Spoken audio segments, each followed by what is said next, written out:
what you have is nothing except as it makes a difference in another person's life. If what you have does not impact people, it is nothing. If you like, be dressed with diamond, it means nothing. If somebody is hungry and your life cannot impact that person, you and your diamond is a waste. If you like, have money in different accounts and in different currencies in different nations. If it does not affect people, it's a waste. If it does not change people, it's a waste. If you like, be powerful. If that power does not improve humanity, it's a waste. So when we are talking about making a difference, we are not talking about possessing more. We are actually talking about utilizing what we have to begin to change the stories of men.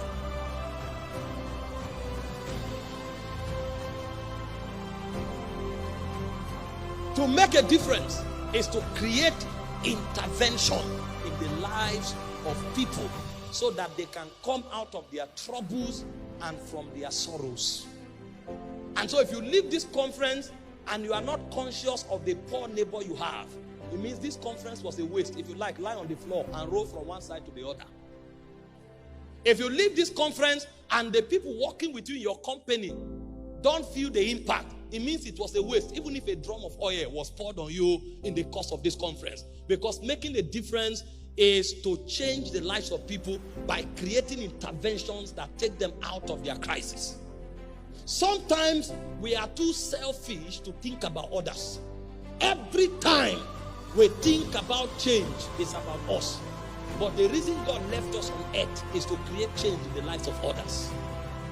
And so the first concept that defines a life that makes a difference is a life that creates intervention in other people's lives.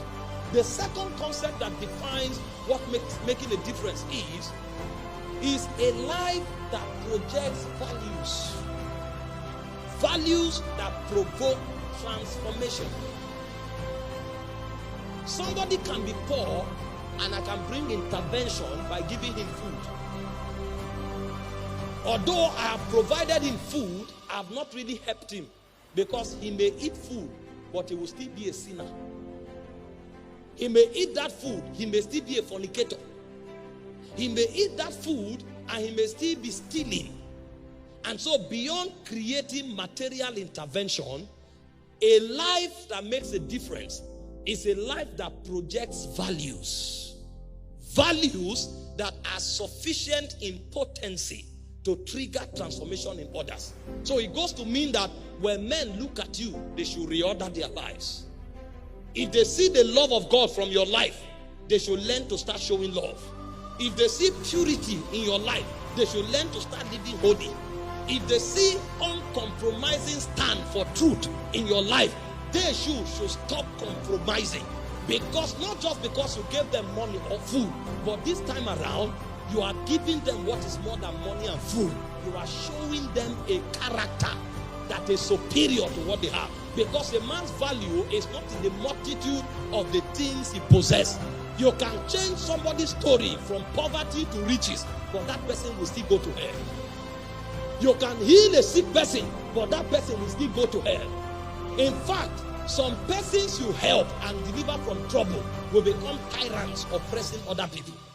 Did you not read the story? A man was forgiven of his debt, and the man went and caught somebody else who was indebted to him and threw him to prison. So he received intervention, but he didn't receive transformation. And so making a difference, in addition to intervention, also includes transformation. But the only way your life can transform people is when yourself becomes an example of what you say. Because the Bible said in Acts chapter 1 verse 1, of all that Jesus both began to do and to teach. Today we are teaching what we are not doing. That's why our walls are empty. Don't tell anybody about love if you don't know what love is. Don't tell anybody about purity if you don't know what purity is. Don't tell anybody about mercy if yourself is not showing mercy. A thief cannot come preach to somebody else about holy living.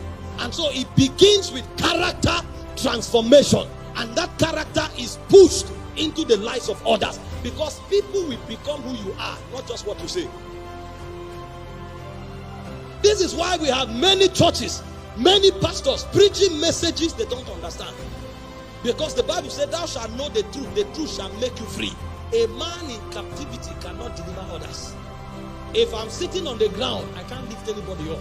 I will stand to lift people up. And the symbol of standing is the character of God that your life can mirror. And so making a difference is about building values and character, and then causing that character to provoke transformation in the lives of others. And so the next time you return to this conference, you are not just returning to this conference with your hands open to receive. You are going to be writing down the people that are transformed because you breathed oxygen for 360 days. And then finally, what it means to provoke a difference is to create structures that brings about sustainability. A man who does not have structures, programs, and systems cannot create change. He cannot make a difference. He may start something that looks good. Time will collapse it. Because it takes a lot of wisdom, strategy to create programs, structures, and systems. See, when God begins a project, in order to immortalize it, he makes it a system. This is why when Jesus was leaving the earth, he didn't give us Peter and Paul. If he gave us Peter and Paul, when they died, the move of God would have ended. He gave us the office of the apostle, the office of the prophet, the office of the evangelist, the office of the pastor and teacher. So when Paul dies, another apostle can rise. When Peter dies, another apostle can rise. If he gave us men, the program would have ended. But in order to immortalize it, he created a structure. He created offices. He created systems. And so anybody who wants to make a difference must come into wisdom, strategy, in order to formulate programs, structures, and systems. Why power engenders intervention? Why value engenders transformation? Structures provoke preservation. And so you need intervention, you need transformation, and you need preservation in order to make a difference. I prophesy over someone the power, the virtue, and the wisdom to create the three structures that makes a difference. It rests upon you from now.